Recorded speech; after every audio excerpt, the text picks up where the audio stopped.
Hello hi and welcome back to my YouTube channel. My name is Varun Vajpayee and I am mathematics mentor. तो आज की इस video में हम लोग डिस्कस करने वाले हैं क्लास 10th के top 5 questions from the chapter of arithmetic progression. तो आज की इस स्पेशल वीडियो में मैं आपके साथ 5 ऐसे इंपॉर्टेंट क्वेश्चन शेयर करने वाला हूं जो आपकी क्लास 10th में स्पेशली ईयर 2026 के लिए बहुत ज़्यादा इंपॉर्टेंट होने वाले हैं। ठीक है, तो without any further delay let's straight away jump to the questions. तो क्वेश्चन नंबर 1 क्या बोलता है उसको ध्यान से देखो। क्या है यहाँ पे लिखा, क्या हुआ है, an AP consist of 50 terms of which third term is 12 and the last term is 106, find the 29th term. अब इसको बहुत ध्यान से समझना, ठीक है। क्वेश्चन में क्या लिखा हुआ है और हमें क्या फाइंड करना है, ठीक है, उसको बहुत ध्यान से एक एक स्टेप को करते हुए आगे बढ़ेंगे। एक एपी है जिसमें टोटल 50 टर्म्स है ना, 50 टर्म्स हैं। टर्म्स अब मैं मान के चलो यहाँ पे आपका बेसिक क्लियर है, ठीक है। तो 50 टर्म्स यानी कि n की वैल्यू हमें कितनी दे रखी है, 50 दे रखी है। इतनी बात तो आगे समझ में। अब उसके आगे बढ़ो, 50 टर्म्स वाली बात समझ में आ गई। अब उसके आगे बढ़ो, of which third term is 12, यानी कि थर्ड टर्म की वैल्यू हमको दे रखी है 12। अब थर्ड टर्म यानी कि A3 की वैल्यू कितनी दे रखी है, 12, ठीक है। And the last term is 106। जब हम लोग स्टार्टिंग में एपी पढ़ते हैं तो हम लोग लास्ट टर्म को डिनोट करते हैं AN से, क्योंकि हमें नहीं पता होता ना लास्ट में कितने नंबर ऑफ टर्म्स है। अब यहाँ पे 50 है ना, तो आप इसको AN, बहुत ध्यान समझना, आप इसको AN बराबर, ठीक है, लास्ट टर्म की वैल्यू 106 दिए और बोला भी गया है कि टोटल एपी में कितने नंबर ऑफ टर्म्स हैं, 50। दैट मीन्स आप इसको ऐसे भी लिख सकते हो और आप इसको A50 बराबर में 106 ऐसे भी बोल सकते हो। भाई 50 टर्म है तो दैट मीन्स कि आखिरी में कौन सा टर्म आएगा, 50 टर्म आएगा, ठीक है। ये चीज समझ में आ रही है। अब A3 का क्या मतलब होता है, अब भाई इसको बहुत ध्यान से समझना इस पॉइंट को, ठीक है। A3 को कैसे लिख सकते हैं हम लोग, इसको लिख सकते हैं A+2D, ऐसे लिखा जा सकता है। A+2D की वैल्यू कितनी आ जाती है, 12, ठीक है। अब A50 को कैसे लिखोगे, इसको ध्यान से समझो। A50 को कैसे लिखोगे, अरे A50 को अपन लिख सकते हैं A+49D बराबर में कितना हो जाएगा, 106, ठीक है। अब हमारे पास दो इक्वेशन और दो अननोन हो गए, है ना। अब देखो हमसे पूछा क्या गया है, हमसे पूछा गया है कि A29th टर्म की वैल्यू बता दो। ये हम तभी बता पाएंगे, इसको अपन ऐसे लिख सकते हैं A+28D करके, A+28D लिख सकते हैं, है ना। अब इसकी वैल्यू हम तभी बता सकते हैं जब हमें A की वैल्यू पता हो और D की वैल्यू पता हो। वो हम लोग कहाँ से निकालेंगे, वो हम लोग निकालेंगे इन दो इक्वेशंस की हेल्प से। अब इन दो इक्वेशंस में A और D का सबसे आसान तरीका है कि आप इन दोनों को एलिमिनेट कर दो, यानी कि सब्ट्रैक्ट कर दो। जब आप सब्ट्रैक्ट करोगे तो A से A तो कैंसिल हो जाएंगे, है ना। अब 2D, अब यहाँ पे कितना है 49D, तो क्या करोगे, जब इसको सब्ट्रैक्ट करोगे तो माइनस में क्या आ जाएगा आपके पास, 49 में से जब 2 का सब्ट्रैक्ट करोगे तो आपके पास आ जाएगा 47D, ठीक है। अब उसके बाद प्लस माइनस माइनस साइन आपका माइनस आएगा क्योंकि 106 आपका बड़ा हो जाएगा, ठीक है। अब 106 में से जब 12 को सब्ट्रैक्ट करोगे, 6 - 2 करोगे तो आ जाएगा 4, 10 - 1 करोगे तो आ जाएगा 94। अब जब D की वैल्यू यहाँ से निकालोगे तो वो आ जाएगा माइनस का 94 अपॉन में माइनस का 47, तो माइनस से माइनस कैंसिल और 49 2 जा कितना होता है आपका 94। तो यहाँ से D की वैल्यू निकल करके आ गई है हमारे पास 2। इतनी बात आई होप आपको समझ में आ रही होगी, ठीक है। इतनी बात मुझे लगता है इसमें कोई दिक्कत नहीं हुई होगी, D की वैल्यू इजिली समझ में आ गई कैसे निकालना है। अब जैसे D की वैल्यू निकल गई, अब हम उसको D की वैल्यू को ना इस इक्वेशन नंबर 1 में पुटअप कर देंगे। मान लेते हैं ये हमारी इक्वेशन नंबर 1 हो गई, ये हमारी इक्वेशन नंबर 2 होगी, किसी में भी आप रख सकते हो, है ना। जब एलिमिनेशन मेथड लगाते हैं तो ये फर्क नहीं पड़ता आप 1 में रख रहे हो या 2 में रख रहे हो, किसी में भी रख सकते हो, वैल्यू आपको मिल जाएगी। तो मान लो मैं D की वैल्यू यहाँ पे रख रहा हूँ A+, अब D की वैल्यू 2 मैं यहाँ पे रखूंगा, 2 × 2 बराबर में 12, ठीक है। A+4 बराबर में 12, तो A की वैल्यू कितनी हो जाएगी, 12 - 4, दैट मीन्स A की वैल्यू यहाँ पे कितनी आ गई, 8 आ गई, ठीक है। A की वैल्यू हमें कितनी मिल गई, 8 मिल गई और D की वैल्यू 2 मिल गई। अब यहाँ से अगर हमें 29th टर्म की वैल्यू बतानी है कि 29th टर्म पे वैल्यू क्या होगी, ठीक है, टर्म की वैल्यू क्या होगी, तो वो क्या हो जाएगा आपका A यानी कि 8 प्लस 28 टाइम 2, है ना। अब 8 प्लस 28 टू ज़ा कितना हो जाएगा 56, ठीक है। अब यहाँ पे कितना हो जाएगा ये 64, दैट मीन्स 29th टर्म की जो वैल्यू आ गई है हमारे पास वो कितनी निकल करके आ रही है, 64 निकल करके आ रही है। उम्मीद है यहाँ तक चीज़ समझ में आ गई होंगी अच्छे से, ठीक है। तो पहला क्वेश्चन तो हो गया। अब नेक्स्ट क्वेश्चन की तरफ बढ़ते हैं। अब यहाँ पे देखो ये प्रूफ बेस्ड क्वेश्चन है, ठीक है। अब यहाँ पे क्या करना है, क्वेश्चन क्या लिखा है, if m times the nth sorry अच्छा m times the mth term of an AP is equal to n times the nth term, तो find the m plus nth term, ठीक है। देखो बहुत इजी सा क्वेश्चन है, ठीक है। देखो क्या करना है, क्वेश्चन के अकॉर्डिंग जो m टाइम्स mth टर्म है, यानी कि m टाइम्स mth टर्म ऐसे लिखेंगे, is equal to n times the nth term, है ना, ये इसके बराबर है। तो हमको am प्लस nth टर्म की वैल्यू बतानी है, बस यही तो क्वेश्चन में बोला गया, यही बताना है। अब हमें कंडीशन सिर्फ ये दी हुई है, ठीक है। देखो कैसे निकालेंगे, तो mth टर्म को अपन लिख सकते हैं a plus m minus 1d, ठीक है, बराबर में n, यहाँ पे क्या लिखोगे a प्लस यहाँ पे क्या होगा n माइनस 1d, ठीक है। इतनी बात समझ में आ रही है। अब ब्रैकेट ओपन करोगे तो क्या हो जाएगा, यहाँ पे हो जाएगा am प्लस यहाँ पे हो जाएगा, देखो मैं अच्छा एक स्टेप में और बढ़ा रहा हूँ, देखो पहले मैं इस ब्रैकेट को ओपन करूँ, ये हो जाएगा md, ठीक है। इसको ही मैं पहले ओपन कर दे रहा हूँ, ठीक है, बहुत बच्चों को हो सकता है कन्फ्यूजन हो, ठीक है। देखो मेरी वीडियो जब भी देखा करो थोड़ा सा पेशेंस के साथ देखा करो, ठीक है। हड़बड़ी में मैं यहाँ पे ना प्लीज़ हड़बड़ी में मेरे कंटेंट को वॉच मत किया करो, ठीक है। बिकॉज मैं क्या चाहता हूँ, अब इसको मैं 5 क्वेश्चन दे करके इसके सोल्यूशन भी आपको बोल सकता था, यहाँ पे ऑलरेडी मैं लिख करके बोल देता कि ये सोल्यूशन है आप इसको कर लेना, लेकिन मेरा वो तरीका नहीं है पढ़ाने का, ठीक है। मैं चाहता हूँ कि अगर आप मेरी वीडियो को वॉच करने आए हो तो पेशेंस के साथ सारे टॉपिक को, सारे क्वेश्चन को, इतना तो एटलीस्ट पेशेंस आपको होना ही चाहिए कि 5 क्वेश्चन तो आप एक साथ कर लो, ठीक है ना। अगर इतना भी पेशेंस नहीं है तो प्लीज़ मेरी वीडियो को मत देखो, कोई मुझे फर्क नहीं पड़ता, ठीक है। अब देखो यहाँ पे क्या लिखा है, ए प्लस, ये मैं आपके फायदे के लिए ही बोल रहा हूँ, ठीक है, इसमें मेरा कोई बेनिफिट नहीं है, ठीक है। अगर मुझे अपने वॉच टाइम, मुझे अपने सब्सक्राइबर बढ़ाना, तो मेरा कंटेंट ही अपना उस तरीके से बनाने लग जाऊँ कि मेरा वॉच टाइम और एंगेजमेंट बढ़ जाए, लेकिन मैं यहाँ पे आपको पढ़ाने आ रहा हूँ, इंटरटेन करने नहीं आ रहा हूँ डियर, ठीक है। उम्मीद है ये चीज़ आपको समझ में आ रही होगी, और प्लीज़ इस बात को गलत वे में मत लेना, ठीक है। तो यहाँ पे क्या हो जाएगा, ये M D minus of D, ठीक है, बराबर में, ठीक है, यहाँ पे है n, और ये क्या हो जाएगा a plus N D minus of D, ठीक है। अब उसके बाद अगेन ये ब्रैकेट ओपन करोगे तो ये हो जाएगा ए एम प्लस ये हो जाएगा M square D minus of D M, ठीक है, बराबर में ये हो जाएगा आपका A N plus N square D minus of D N, ठीक है।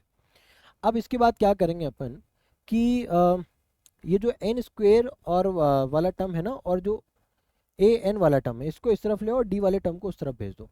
देखो मैं क्या कर रहा हूँ, एम स्क्वायर डी और यहाँ पे माइनस का एन स्क्वायर डी, ठीक है, और इधर से है प्लस का ए एम और इधर से माइनस का ए एन, इधर क्या बचा माइनस डी एम, उधर जाएगा तो प्लस का डी एम हो जाएगा और माइनस का डी एन हो जाएगा, ठीक है। इतनी बात समझ में आ रही है। अब अगर आप डी को कॉमन निकालोगे तो ये हो जाएगा आपका M square minus of N square, यहाँ से अगर आप a को कॉमन निकालोगे तो ये हो जाएगा m माइनस एन, और यहाँ से अगर आप d को कॉमन निकालोगे ये हो जाएगा m माइनस एन। इतनी बात समझ में आ रही है, ठीक है। अब देखो यहाँ पे m square minus N square है, that means a square minus B square वाली आइडेंटिटी हम यहाँ पे इजिली लगा सकते हैं। तो यहाँ पे हम इसको ऐसे भी तो लिख सकते हैं ना, m माइनस एन और m प्लस एन, ऐसे लिख सकते हैं ना, ठीक है, ब्रैकेट क्लोज, प्लस में a times m minus N बराबर में d times m minus N, ऐसे लिखा जा सकता है। क्लियर क्लियर है। अब उसके बाद देखो, अब यहाँ से क्या करोगे, m माइनस एन सबसे कॉमन निकाल लोगे, ठीक है ना। अब अगर m माइनस एन आप कॉमन निकालोगे तो यहाँ पे देखो m माइनस एन कॉमन आ जाएगा, क्या बचा अंदर, d टाइम्स यहाँ पे m प्लस एन बचेगा, d times m plus N, फिर आप प्लस लगाओगे और यहाँ पे बचेगा a बराबर में d times m minus N. अब ये m माइनस एन हो जाएगा एलिमिनेट, ठीक है। क्या बचेगा हमारे पास, d times m plus N plus of a बराबर में d, ठीक है। इतनी बात समझ में आ रही है ना। अच्छा a है यहाँ पे, सॉरी यहाँ पर a है, ठीक है, यहाँ पर a है बराबर में डी है, ठीक है। अब ए की वैल्यू क्या हो जाएगी, D minus of D M plus N, ठीक है। इतनी बात समझ में आ रही है। अब ए की वैल्यू अगर आप देखो यहाँ पे डी को अगर आप कॉमन निकाल लो तो क्या हो जाएगा, 1 माइनस, ठीक है, ब्रैकेट में एम प्लस एन, ठीक है, ये बच गया, ठीक है। तो ये हमारे पास किसकी वैल्यू आ गई, ए की वैल्यू आ गई, ठीक है, ए की वैल्यू यहाँ पे आ गई है ना। इतनी बात समझ में आ रही है। अब हमको निकालना था m प्लस nth टर्म की वैल्यू, ठीक है। अब मैं इसको थोड़ा सा छोटा करूंगा, ठीक है। अब देखो, अब अगर मुझे m प्लस nth की वैल्यू निकालनी है, ठीक है, a m प्लस n, तो उसकी वैल्यू मैं निकालूंगा a plus m plus n minus 1 times of d, ऐसे ही निकालूंगा, ठीक है। अब a की जगह पे अगर मैं ये वैल्यू रख दूं, ठीक है, कि इसको ऐसे ही रख देते हैं ना, d को कॉमन निकालने का कोई मतलब नहीं है, या फिर कर सकते हैं, हाँ ठीक है, ऐसे ही रखेंगे, D 1 minus M plus N, ऐसे रख दिया मैंने, ठीक है। अब यहाँ से देखो, ये जो प्लस का ये वाला टर्म है, अगर यहाँ से भी आप माइनस कॉमन निकाल लो तो यहाँ पे क्या बच जाएगा, बहुत ध्यान से समझना, यहाँ पे क्या बचेगा भाई, डी और माइनस 1 क्या हो जाएगा, प्लस, और ये m प्लस 1 क्या हो जाएगा, माइनस हो जाएगा, है ना। अब जब माइनस कॉमन निकालोगे तो अगेन m प्लस एन बचेगा। ये बात आई होप आपको समझ में आ रही होगी, है ना। तो यहाँ पे d माइनस डी देखो, ये क्या हो रहा है, पूरा कैंसिल हो रहा है, क्योंकि एक प्लस का है एक माइनस का है। तो यहाँ पे m प्लस nth टर्म की वैल्यू क्या आ रही है, 0 आ रही है। इतनी बात उम्मीद कर रहा हूँ आपको अच्छे समझ में आ रही होगी, ठीक है, क्लियर है। चलो अब नेक्स्ट क्वेश्चन देखते हैं। यहाँ पे देखो नेक्स्ट क्वेश्चन भी सिमिलर टाइप है, ठीक है, बट ये जो पहला वाला क्वेश्चन है इसमें हम लोगों ने नॉर्मल जो a प्लस एन माइनस 1 वाला जो फॉर्मूला है वो अप्लाई किया है, ठीक है। यहाँ पे हम लोग सम वाला समेशन का फॉर्मूला हम लोग यूज करेंगे, ठीक है। अब देखो किस तरीके से इसको भी फाइन करेंगे वो भी देखो, क्या लिखा है, the sum of first p terms of an AP is equal to the sum of its first q terms, ठीक है। तो बोला गया है sum of first p terms is equal to the sum of first q terms, ठीक है। तो अगर ऐसी कंडीशन है तो प्रूव करो कि sum of p plus क्यूएथ term जो है वो क्या हो जाएगा, 0 हो जाएगा, ठीक है। उम्मीद है ये चीज समझ में आ रही होगी। चलो ये चीज यहां तक समझ में आ रही है। अब सम ऑफ pth टर्म की अगर मुझे वैल्यू बतानी है तो मैं क्या करूंगा, इसका फॉर्मूला लगा दूंगा, सिंपल है ना। तो सम ऑफ nth टर्म का फॉर्मूला क्या होता है, एस एन का फॉर्मूला क्या होता है, ये होता है n/2, ठीक है, ब्रैकेट में 2a plus n minus 1 times d, ठीक है। इतनी बात समझ में आ रही है, ये चीज, ये फॉर्मूला आई होप समझ में आ रहा होगा, है ना।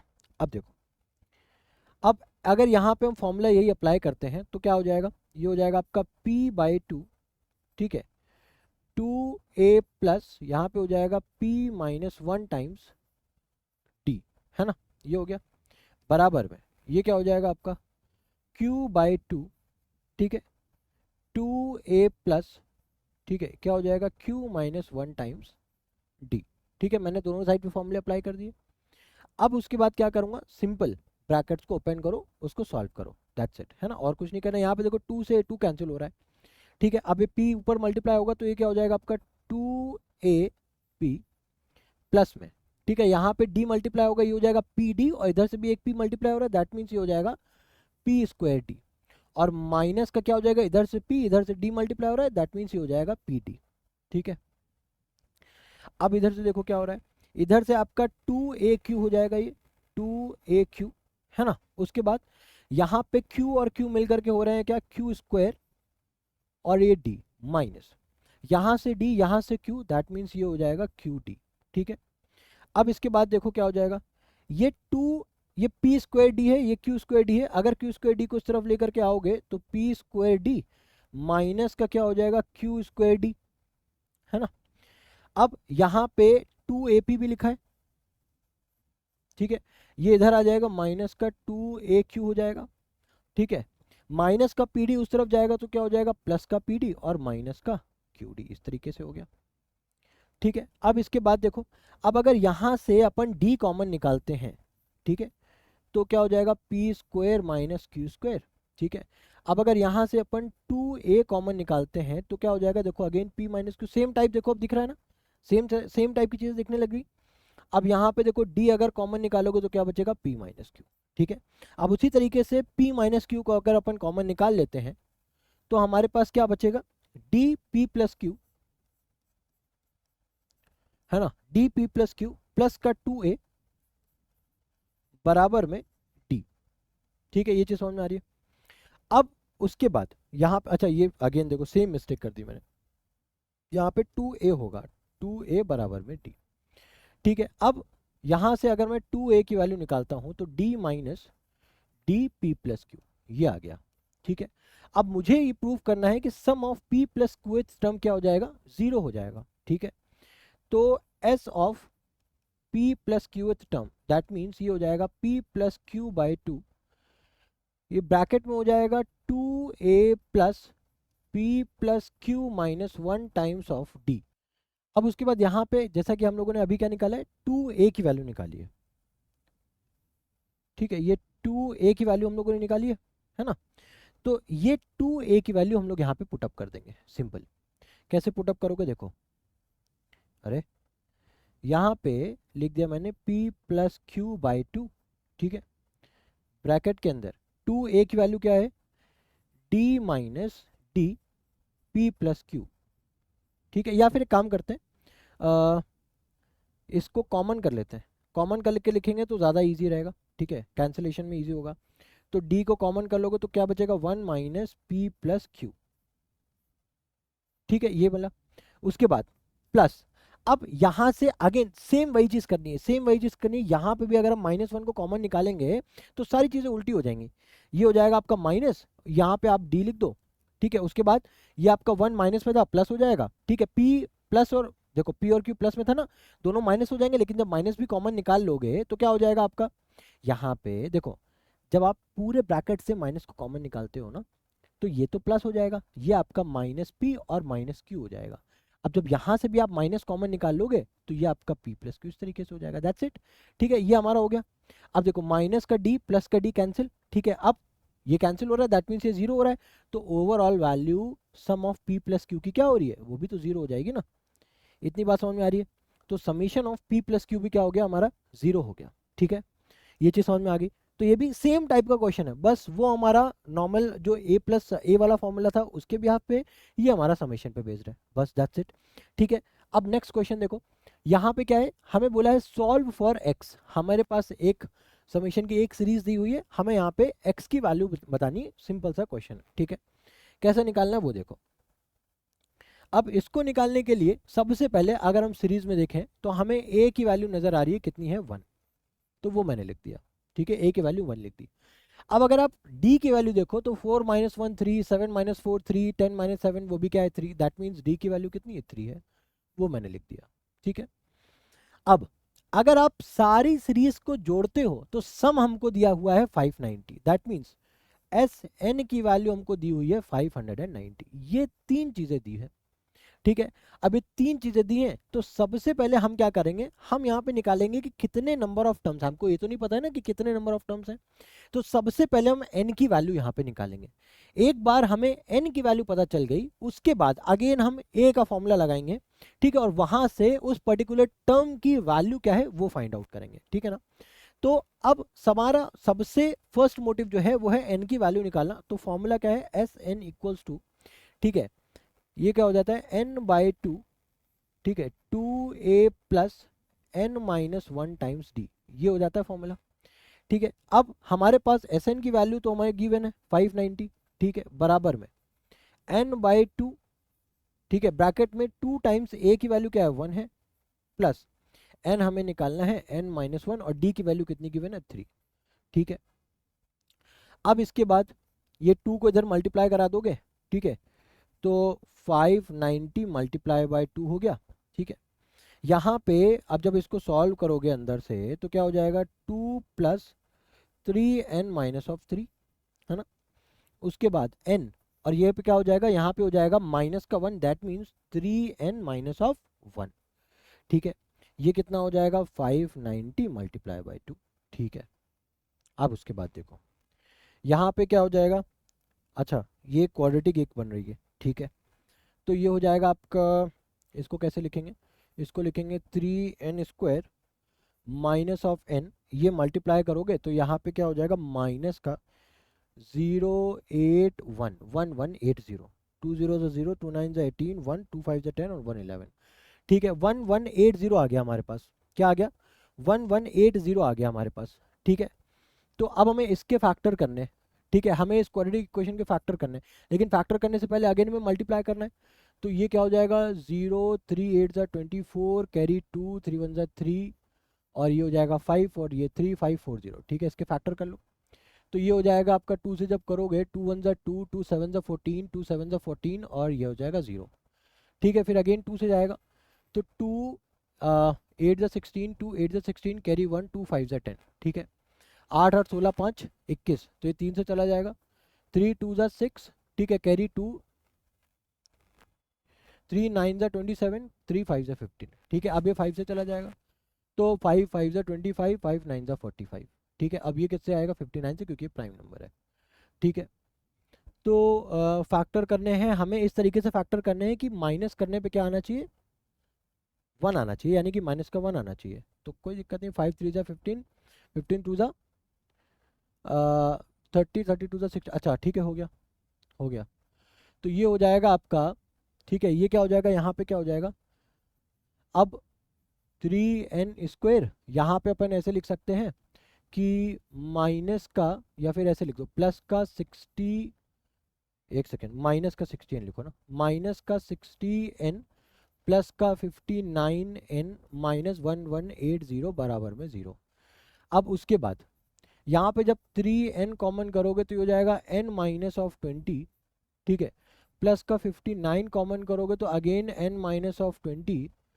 उसके बाद यहाँ से हमें दो वैल्यूज मिलेगी, एक n माइनस 20 और दूसरा 3n प्लस में 59। ये चीज समझ में आ रही है। अब इसके बाद देखो, अब यहाँ से हमको एक वैल्यू तो n की 20 मिल गई, एक वैल्यू मिल गई माइनस में 59/3। नेगेटिव वैल्यू लेनी नहीं है, बिकॉज अब आप देख रहे हो सीरीज क्या बढ़ रही है ना, तो भाई नेगेटिव तो टर्म हो नहीं सकता। पहली बात तो ये नेगेटिव टर्म, तो टर्म की वैल्यू तो नेगेटिव हो नहीं सकती।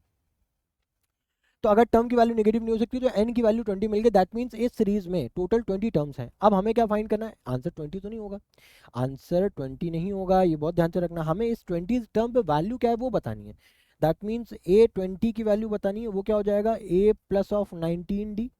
ठीक है, a की वैल्यू क्या थी हमारी 1, प्लस 19 टाइम्स ऑफ d की वैल्यू कितनी हो जाएगी, d की वैल्यू है 3, ये 1 प्लस 57, तो यानी कि ये कितना हो जाएगा 58। दैट मीन्स 20 टर्म की जो वैल्यू है वो क्या है, 58 है। 58 इज द करेक्ट आंसर। ठीक है, उम्मीद कर रहा हूँ ये क्वेश्चन भी समझ में आ रहा होगा। चलो लास्ट क्वेश्चन देखते हैं। लास्ट क्वेश्चन क्या है, the sum of first second terms, अच्छा एक second, the sum of first, अच्छा ये सेकेंड नहीं है यहाँ पे सेकेंड नहीं है, यहाँ पे 7 है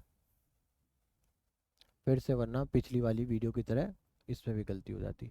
the sum of first 7 terms of an AP is 182। ठीक है, यानी कि S7 की वैल्यू हमें दे रखी है 182, है ना। अब क्या बोला गया है, if it's fourth term and the 17th term are in the ratio of 1:5। ठीक है, यानी कि A4 अपॉन में A17 की जो वैल्यू है वो अगर 1/5 है, ठीक है, A4 अपॉन A5 A17 की वैल्यू अगर 1/5 है, तो हमें AP बताओ, क्या बताना है, AP। तो अब देखो यहाँ से बहुत इजी सा है, A4 अगर दिया है तो that means A plus 3D की वैल्यू, ठीक है, अपॉन में ये क्या हो जाएगा, A प्लस 16D, ये कितना हो जाएगा 1/5। ठीक है, अब जरा इसको क्या कर लो, क्रॉस मल्टीप्लाई कर लो, तो ये हो जाएगा आपका 5A प्लस ऑफ 15D बराबर में A प्लस 16D, है ना। क्रॉस मल्टीप्लाई किया, आ गया।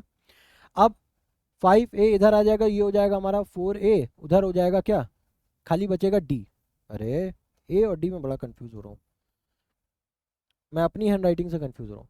ये हो जाएगा 4A, ठीक है, 15D उधर जाएगा तो क्या बचेगा, D बचेगा खाली। तो A की वैल्यू कितनी आ रही है हमारे पास, D/4। A की वैल्यू कितनी आ गई, D/4 आ गई। अब S7 टर्म की वैल्यू क्या दी है, 182 दी है ना। A की वैल्यू पता चल गई है, तो S7 यानी कि 7/2, ठीक है, 2 A की जगह पे हम रख देंगे D/4, plus of 7 minus 1 that means 6 और डी। ठीक है, अब यहाँ पे इसकी जरा वैल्यू कैलकुलेट करो, यहाँ से 2 से ये 2 cancel.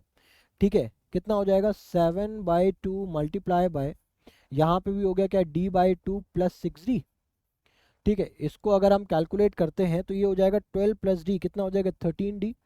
7/2 multiply by 13d bye में 2। ठीक है, तो ये क्या हो जाएगा आपका, सही हो रहा है ना। ठीक है, अब ये बराबर में दी हुई है किसकी वैल्यू, इसकी वैल्यू दी हुई है 182। तो यहाँ पे इसको फिर से फर्दर इक्वेट कर देंगे 182 से। ठीक है, तो यहाँ पे अगर हमें d की वैल्यू निकालनी है तो 182 मल्टीप्लाई बाय, एक second, 182 multiply by 2 multiply by 2 divided by 7 multiply by 13। ठीक है, इतनी बात समझ में आ रही है। अब 7 से अगर इसको कैंसिल करें, 7 2 ज़ा 14। ठीक है, 7 6 ज़ा 42 और 13 2 ज़ा कितना हो जाता है 26। तो डैट मीन्स 2 2 ज़ा 4 2 ज़ा 8। तो डी की वैल्यू कितनी आ गई, 8 आ गई।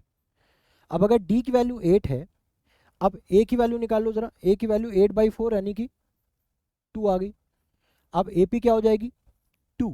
ठीक है, 2 के बाद 8 को जोड़ोगे कितना आ जाएगा 10, 10 के बाद 8 जोड़ोगे 18। ठीक है, इस तरीके से एपी आपकी कंटिन्यू हो जाएगी। तो ये आपकी फाइनल एपी आ गई। ठीक है, उम्मीद कर रहा हूँ इस वीडियो में ये क्वेश्चन तो आपको समझ में आया ही है। इसके साथ साथ जितने भी बाकी जो 5 क्वेश्चन हम लोगों ने, बाकी जो 4 क्वेश्चन हम लोगों ने सॉल्व किए इस वीडियो में, आपको क्रिस्टल क्लियर तरीके से सारे क्वेश्चन समझ में आ गए। बट स्टिल डियर, अगर आपका कोई डाउट, कोई भी प्रॉब्लम है तो बेझिझक आप अपना डाउट कमेंट सेक्शन में आप पुटअप करिए। 101% आपका रेजोल्यूशन मैं करके दूंगा। ठीक है, ये मेरी गारंटी है। ठीक है ना, तो प्लीज़ बस एक वादा है, एक वादा आपको मुझसे करना है कि जितने भी मैंने क्वेश्चंस आपको ये कराए हुए हैं, ठीक है, पहली बात तो इन पे रिलाई नहीं करना है। ये कुछ मोस्ट प्रिडिक्टेबल क्वेश्चंस हैं, ठीक है, जो मैं आपके लिए यहाँ पे लेकर के आया हूँ, तो इनकी प्रैक्टिस तो करनी ही है। साथ ही साथ आप जो अपना PYQs कर रहे हो, ठीक है, उनको प्रैक्टिस करना नहीं छोड़ना है। सैम्पल पेपर्स की प्रैक्टिस भी नहीं छोड़नी है। ठीक है, ये बहुत ज़रूरी है और बहुत क्रूशियल रोल प्ले करते हैं आपके मार्क्स। आपको अगर 95% मार्क्स, 90% मार्क्स लाने हैं तो सैम्पल पेपर, PYQs, ये समझ लो बहुत ही क्रूशियल रोल प्ले करते हैं। ठीक है, आपके एग्जामिनेशन में। तो इन चीज़ों को बिल्कुल भी स्किप मत करना। कोई भी डाउट हो अपना कमेंट सेक्शन में आप पुट करना, मैं 101% रिप्लाई करूंगा। इसी के साथ इस वीडियो को एंड कर रहा हूँ और मिलते हैं आपके साथ नेक्स्ट वीडियो में। Till then good bye, thank you.